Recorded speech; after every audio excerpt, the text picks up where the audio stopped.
America चाहता है कि सभी लोग एनपीटी को साइन करें और आज से नहीं चाहता है, 50 साल से चाह रहा है।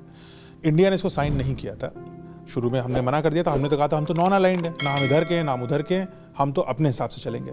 तो हमने नहीं साइन किया था और हमने पोखरान 1 किया था 74 में आई थिंक जी।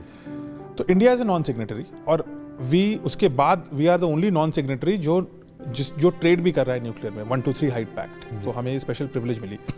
लेकिन अमेरिका और इनफैक्ट सारी महाशक्तियां ये चाहती हैं कि कोई भी और शक्ति न्यूक्लियर बम ना बना पाए, पीसफुल न्यूक्लियर करे, बम ना बनाए। पार्ट ऑफ द रीज़न ये है कि कंट्रोल करना मुश्किल हो जाएगा हर देश को। अब ईरान के पास न्यूक्लियर वेपन आएगा, अनस्टेबल कंट्री है, तो कहाँ जाएगा न्यूक्लियर वेपन पता नहीं है। लेकिन पार्ट ऑफ द रीज़न ये भी है कि इससे अपनी शक्ति दूसरे को देंगे नहीं। मेरे पास हथियार रहेगा, आपके पास नहीं रहेगा, तो मैं शक्तिशाली रहूँगा। तो पार्ट ऑफ द रीज़न ये भी है। अब एक चीज़ और दिखाते हैं, ये जो पूरा प्रकरण हुआ वो ये कि कितना इंपॉर्टेंट था भारत को न्यूक्लियर अपना जो आर्म प्रोग्राम था उसको सीक्रेट रखना। ईरान सीक्रेट नहीं रख पाया, यही तो हुआ। ईरान तो रोज सोशल मीडिया पर अनाउंसमेंट कर रहा था। हाँ, अनाउंसमेंट कर रहा था। नहीं, ईरान के अंदर ऐसे सेल्स थे जो उनकी गवर्नमेंट के खिलाफ काम कर रहे थे, जिन्होंने इजराइल को ये इन्फॉर्म कर दिया था। और आज से नहीं, 2002-3 की बात है, तब से शुरू कर दिया था। ये ईरान का प्रोग्राम उतना पुराना है जी। 20 साल लगे, लेकिन हर बार कुछ ना कुछ, किसी को मार दिया, कुछ तोड़ दिया, ये चलता रहता था। लेकिन India was able to maintain secrecy.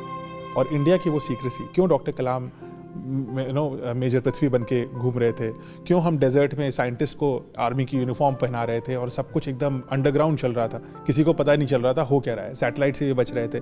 वो इम्पोर्टेंट इसलिए था क्योंकि जो ईरान को रोकने के लिए पूरी दुनिया और अमेरिका की शक्तियाँ लग गई, वो शक्तियाँ हमारे पीछे भी लगती लगी थी उस वक्त। बिल्कुल लगी थी हमारे पीछे, लेकिन उनको एग्जैक्टली पता नहीं था कि क्या हो रहा है। शक था, शक के दायरे में तो हम डेफिनेटली थे। अच्छा। कुछ समझ में आ रहा था, वो तो हर बार समझ में आता है, लेकिन एग्जैक्टली नहीं पता था कि क्या हो रहा है, कितना हो रहा है, और फिर थर्मोन्यूक्लियर हो रहा है, यानी हाइड्रोजन बॉम्ब भी हो रहा है। इसका तो किसी ने सोचा भी नहीं था कि इंडिया इतना केपेबल बनेगा।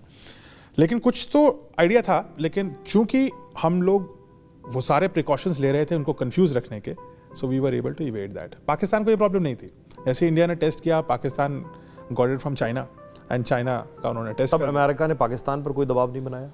अमेरिका ने पाकिस्तान पर दबाव बनाया था। नवाज शरीफ को इनफैक्ट बिल क्लिंटन ने ऑफर किए थे, आई थिंक $4 बिलियन की एड, अगर वो चाइनीज इंपोर्टेड न्यूक्लियर वेपन्स को डिटोनेट करके पाकिस्तान का अपना बता करके ना करें। अच्छा। लेकिन नवाज शरीफ के रेलवे मिनिस्टर ने उस समय बोला था कि नवाज शरीफ चाहते थे कि पैसे ले लें, बम छोड़ दें, लेकिन उनकी मिलिट्री ने नहीं माना ये बात और उन्होंने कहा नहीं, ये तो करना पड़ेगा। और उस पोजीशन से नवाज शरीफ इतने कमज़ोर हो गए कि 99 में कारगिल हुआ, जिनके बारे में उनको पता ही नहीं था कुछ, और उसके बाद मुशर्रफ आ गए और नवाज शरीफ ही बाहर हो गए।